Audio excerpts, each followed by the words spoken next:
কখনো কি এমন হয়েছে তুমি কোনো এক দৃশ্যের সামনে দাঁড়িয়ে আর তোমার মনে হচ্ছে এই মুহূর্তটা এখনই থেমে যাক?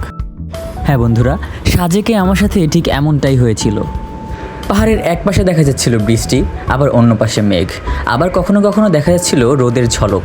সব কিছু মিলে এত সুন্দর একটি পরিবেশ সৃষ্টি হয়েছিল যা বলার বাহিরে। তো বন্ধুরা, ঘুরে আসলাম মেঘের রাজ্য সাজেক থেকে।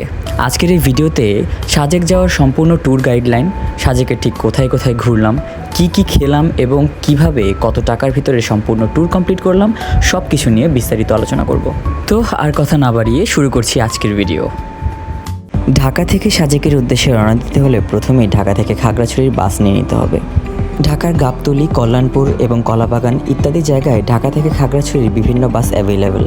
তবে আমরা যে বাসে গিয়েছিলাম সেটি ছিল শান্তি পরিবহন। নন এসি বাসগুলোর ভাড়া তুলনামূলকভাবে কম, 700 থেকে 750-র মধ্যেই টিকিট অ্যাভেলেবেল। কিন্তু যেহেতু আমি এসি বাসে গিয়েছিলাম এবং টাকার গরম আমার অনেক বেশি, তাই আমার একটু বেশি কস্ট পড়েছে এখানে। আর এভাবেই রাত 10:15 শান্তি পরিবহনের একটা নড়বড়ে এসি বাস দিয়ে আমাদের যাত্রা শুরু হলো। ঢাকা থেকে খাগড়াছড়ি যেহেতু মোটামুটি 7 থেকে 8 ঘন্টার একটি জার্নি, তাই কুমিল্লাতে আমাদের একটি যাত্রা বিরতি দেওয়া হয়েছিল। এখান থেকে রাতের টুকটাক খাবার খেয়ে আবারও একটি লম্বা জার্নির জন্য প্রস্তুতি নিতে হলো। এভাবে দেখতে দেখতে ঠিক কখন যে ভোর হয়ে গেল বুঝতেই পারলাম না। ঢাকা থেকে খাগড়াছড়ির বাসগুলো সাধারণত খাগড়াছড়ির শাপলা চত্বর অবধি যায়, তবে শান্তি পরিবহনের এই বাসগুলো শাপলা চত্বর পার হয়ে আরও সামনে অর্থাৎ দীঘিনালা অবধি যায়। এরপর শান্তি পরিবহনের বাসটি সকাল সকাল আমাদেরকে দীঘিনালা নামিয়ে দিল। আর এরপর দীঘিনালা থেকে আমাদের পরবর্তী গন্তব্য ছিল সাজেক। সাজেকে যাওয়ার জন্য দীঘিনালা থেকে নানান ধরনের ব্যবস্থা রয়েছে। এখানে সিএনজি, মাহেন্দ্র, চাঁদের গাড়ি নামে নানান ধরনের পরিবহন পেয়ে যাবেন। এই গাড়িগুলোর ভাড়া সাধারণত নির্ভর করে আপনারা কতদিনের জন্য সাজেক থাকতেছেন এবং সাজেক থেকে যাওয়ার পথে আপনারা ঠিক কোন কোন পর্যটন কেন্দ্র ঘুরে দেখতেছেন তার উপর। আমরা 8 জন মিলে 10,000 টাকা দিয়ে একটি চাঁদের গাড়ি বুক করে নিয়েছিলাম। এখানে পার পারসন 1250 টাকা করে খরচ পড়েছিল। আর এভাবেই শুরু হয়ে যায় আজকের দিনের প্রথম গন্তব্য।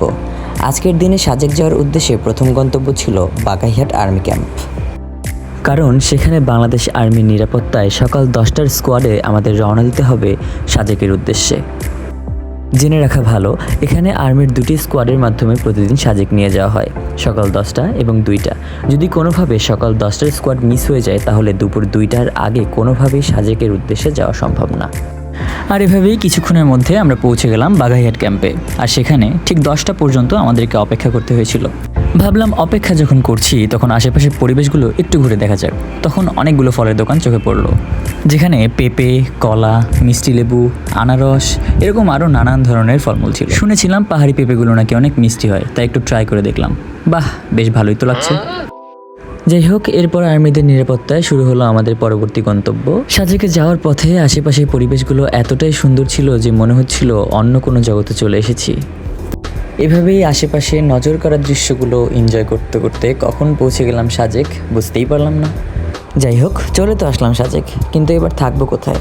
সাধারণত অনেকেই ভালো ভালো রিসোর্টগুলো আগে থেকেই বুক দিয়ে রাখে, কিন্তু যেহেতু আমি অত্যন্ত লেভেলের বড়লোক, তাই অত টাকা দিয়ে রিসোর্টে থাকার মতো ইচ্ছে ছিল না। তাই বেরিয়ে পড়লাম বাজেট ফ্রেন্ডলি কোনো রিসোর্ট পাওয়া যায় নাকি সেই উদ্দেশ্যে।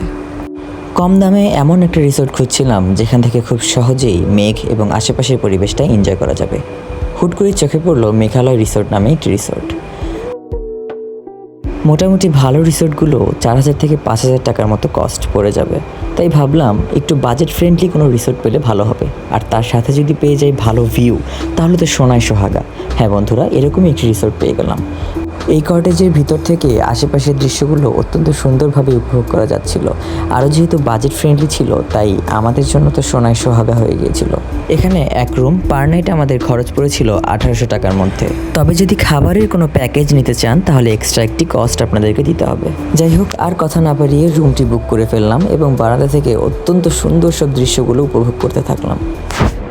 যেহেতু আমাদের খাবারের প্যাকেজ নেওয়া ছিল তাই দুপুরের খাবারের জন্য সেরকম কোনো চিন্তা করতে হয়নি। দুপুরে ব্যাম্বো চিকেন রান্না করে দেখলাম এবং কিভাবে তারা সার্ভ করে তাদের ট্র্যাডিশনাল ওয়েতে সেটাও দেখলাম। তারপর এখান থেকে দুপুরের খাবারটা সেরে ফেললাম।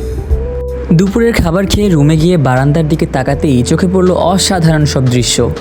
সত্যি বলছি, এরকম দৃশ্য আগে কখনোই দেখা হয়নি। পাহাড়ের এক অংশ জুড়ে বৃষ্টি হচ্ছিল এবং অন্য পাশে দেখা যাচ্ছিল মেঘের ছড়াছড়ি। এরপর আস্তে আস্তে সেই বৃষ্টির পরিমাণ বাড়তে থাকে এবং বৃষ্টিগুলো মেঘের সাথে আমাদের কটেজের দিকেই আসতে শুরু করে। এরপর কিছুক্ষণের মধ্যেই মেঘ এবং বৃষ্টি মিলে চারদিকের পরিবেশটা অত্যন্ত সুন্দর করে তোলে। খালি চোখে দেখে মনে হতে পারে এগুলো সব কুয়াশা, কিন্তু না, এগুলো কিন্তু কুয়াশা ছিল না। এত সুন্দর পরিবেশ, বৃষ্টি হচ্ছে, আর আমাকে ধরে রাখে কে? শুরু করে দিলাম বৃষ্টি বিলাস। তো চলো বন্ধুরা, আমার সাথে তোমরাও পরিবেশটা এনজয় করো কিছুক্ষণ।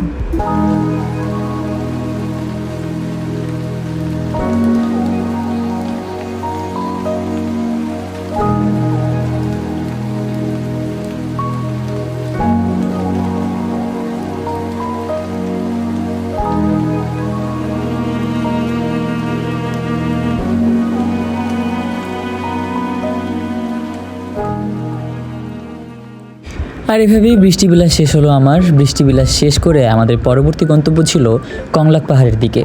সাধারণত সাজেকের সবচেয়ে উঁচু পাহাড়গুলোর মধ্যে কংলাক পাহাড় একটি। পাহাড়টিতে ওঠার জন্য সাধারণত বাসের দরকার তো ছিল না, কিন্তু তারপরও আমি একটি বাস নিয়ে নিলাম, কারণ আমার জীবনে তো বাসের সংখ্যা এমনিতেই অনেক, আর কয়েকটা অ্যাড হলে আর কী বা হবে। যাই হোক, জোকস অ্যাপার্ট। এরপর বাস দিয়ে নাচতে নাচতে উঠে গেলাম কংলাক পাহাড়ে। কিন্তু ওমা, পাহাড়ে উঠে চোখে পড়লো এক ভয়ানক দৃশ্য। দেখি পাহাড়টি আমার দিকেই তাকিয়ে আছে। ওরে বাপরে! যাই হোক, একটু ভয় দেখিয়ে কংলাক পাহাড় আমাদেরকে স্বাগতম জানালো তার অপরূপ দৃশ্যগুলোকে উপভোগ করার জন্য। তো চলো বন্ধুরা, কংলাক পাহাড় থেকে আশেপাশের ভিউগুলো একটু এনজয় করা যাক।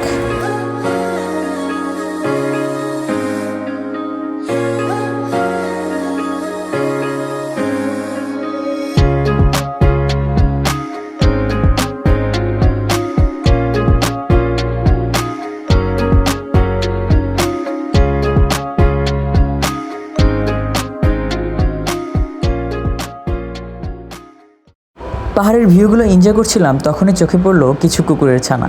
ওরা এতটাই মিশুক ছিল যে অল্পতেই আদর নেওয়ার জন্য কাছে চলে আসে। ওদের সাথে কিছুটা টাইম স্পেন্ড করার পরে আমাদের গন্তব্য ছিল হেলিপ্যাডের উদ্দেশ্যে, এবং হেলিপ্যাড থেকেও আশেপাশের পরিবেশটা খুব ভালোভাবে এনজয় করা যাচ্ছিল। হেলিপ্যাডের চারপাশে পাহাড়ি স্ট্রিট ফুডের অনেকগুলো দোকান ছিল। তো বন্ধুরা, দেখা যাক কী কী স্ট্রিট ফুড এখানে অ্যাভেলেবেল রয়েছে। ওই যে নিচে দেখতে পাচ্ছেন, এগুলো সবগুলোই ছিল স্ট্রিট ফুডের দোকান। এখানে তাদের ট্র্যাডিশনাল নানান ধরনের স্ট্রিট ফুড অ্যাভেলেবেল ছিল। শুধু স্ট্রিট ফুড নয়, এখানে নানান ধরনের ফলমূলের ব্যবস্থাও রয়েছিল। এখানে ব্যাম্বো টি নামে একটি চা খুবই জনপ্রিয়। এই চাটা সাধারণত সার্ভ করা হয় একটি বাঁশের খণ্ডের মধ্যে। তো বন্ধুরা, কি দেখতে পাচ্ছেন? টাকা দিয়ে বাঁশ কিনে খাচ্ছি। বাহ! যাই হোক, টাকা দিয়ে তো বাঁশ কিনেই ফেললাম, এবার একটু বাঁশের মধ্যে চা খেয়ে দেখি তো কেমন লাগে। চাটা মুখে দিতেই মনে হলো কি না কি খেয়ে ফেললাম। বাহ, বেশ অদ্ভুত অনুভূতি। চা খাওয়ার পর মনে হলো একটু পাহাড়ি ভুট্টাগুলো ট্রাই করা যাক। ভুট্টা প্রিপেয়ার্ড হতে হতেই আমার এক ট্যুরমেট বলল সেও নাকি আমার ব্লগে আসতে চায়, তাই তার মুখমণ্ডলটি আপনাদের সামনে একটু পেশ করলাম। ওরে ওরে, দেখো কি হাসি দিছে রে। এরপর ভুট্টা খাওয়ার পর মনে হলো এখানকার আরও কিছু ট্র্যাডিশনাল খাবারগুলো ট্রাই করা যাক, দেখি আর কি কি পাওয়া যায়। এরপর এখান থেকে ব্যাম্বো ফ্রাই খেলাম, যেটি আমার কাছে একটুও ভালো লাগেনি। তারপর জুমের চালের ফিরনি খেলাম, যেটি সত্যি অনেক সুস্বাদু ছিল। এরপরে এখান থেকে পেঁয়াজু সহ আরও কিছু টুকটাক খাবার খেয়ে রওনা দিলাম আমাদের কটেজের উদ্দেশ্যে। এরপরে কিছুক্ষণ রেস্ট নিয়ে আমাদের রাতের খাবারটা কমপ্লিট করে ফেললাম। এরপর রাতে আরও কিছুক্ষণের জন্য বের হওয়া হয়েছিল। সাথে যারা ট্যুরমেট ছিল তাদের সাথে কিছুটা সময় স্পেন্ড করেছিলাম আশেপাশের পরিবেশগুলোর সাথে। রাতে কীরকম ভিউ হয় সেগুলোর শ্যুট আর নেওয়া পসিবল হয়নি। এরপর একটা চাঙ্গা ঘুম দিয়ে সকালবেলা উঠলাম একটি অপূর্ব পরিবেশ দেখতে দেখতে। ঘুম থেকে উঠতে একটু লেট হয়ে যাওয়ার কারণে আরও সুন্দর যে মেঘের পরিবেশ ছিল সেগুলো উপভোগ করতে পারিনি। যাই হোক, যতটুকু করেছি আলহামদুলিল্লাহ। এরপর সকালের খাবার খেয়ে এইবারের মতো সাজেকে ঘোরাঘুরি শেষ করলাম। কি ভাবছেন বন্ধুরা, এখানেই শেষ?